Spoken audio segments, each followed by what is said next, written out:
Aadhaar card വിശദാംശങ്ങൾ ഓൺലൈനായി സൗജന്യമായി പുതുക്കാനുള്ള സമയപരിധി അവസാനിക്കാൻ ഇനി 2 ആഴ്ച മാത്രമാണ് ഉള്ളത്. 2024 ഡിസംബർ 14 വരെ ഫീസില്ലാതെ ആധാർ കാർഡ് ഉടമകൾക്ക് അവരുടെ വിവരങ്ങൾ അപ്ഡേറ്റ് ചെയ്യാമെന്ന് unique identification authority of India അറിയിച്ചു. ഇതിനോടകം തന്നെ നിരവധി തവണയാണ് സൗജന്യമായി ആധാർ അപ്ഡേറ്റ് ചെയ്യാനുള്ള സമയപരിധി കേന്ദ്രം നീട്ടി നൽകിയത്. സമയപരിധി ഇനിയും നീട്ടിയില്ലായെങ്കിൽ ഡിസംബർ 14 ശേഷം വിവരങ്ങൾ അപ്ഡേറ്റ് ചെയ്യണമെങ്കിൽ ഫീസ് നൽകേണ്ടി വരും. മൈ ആധാർ പോർട്ടൽ വഴി മാത്രമാണ് സൗജന്യ സേവനം ലഭ്യമാവുക. ആധാർ എടുത്തിട്ട് 10 വർഷം കഴിഞ്ഞെങ്കിൽ കാർഡുടമകൾ വിവരങ്ങൾ അപ്ഡേറ്റ് ചെയ്യണമെന്നാണ് നിർദ്ദേശം. പക്ഷേ ഇത് നിർബന്ധമല്ല. പേര്, വിലാസം, ജനനതീയതി, മറ്റ് വിശദാംശങ്ങൾ തുടങ്ങിയ വിവരങ്ങൾ ഓൺലൈനായി UIDAI വെബ്സൈറ്റിന്റെ പോർട്ടലിൽ സൗജന്യമായി അപ്ഡേറ്റ് ചെയ്യാം.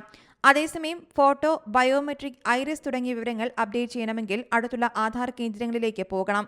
2016 ആധാർ എൻറോൾമെന്റ് അപ്ഡേറ്റ് റെഗുലേഷൻസ് അനുസരിച്ച് വ്യക്തികൾ ആധാർ എൻറോൾ ചെയ്യുന്ന തീയതി മുതൽ 10 വർഷത്തിലൊരിക്കൽ അവരുടെ ഐഡന്റിറ്റി പ്രൂഫ്, അഡ്രസ് പ്രൂഫ്, ഡോക്യുമെന്റുകൾ എന്നിവ അപ്ഡേറ്റ് ചെയ്യണമെന്ന് വ്യക്തമാക്കുന്നുണ്ട്. കൂടാതെ കുട്ടികളിൽ 5 വയസ്സിനും 15 വയസ്സിനുമിടയിൽ അവരുടെ ആധാർ കാർഡിൽ വിവരങ്ങൾ അപ്ഡേറ്റ് ചെയ്യണമെന്നും നിർദ്ദേശം നൽകിയിട്ടുണ്ട്.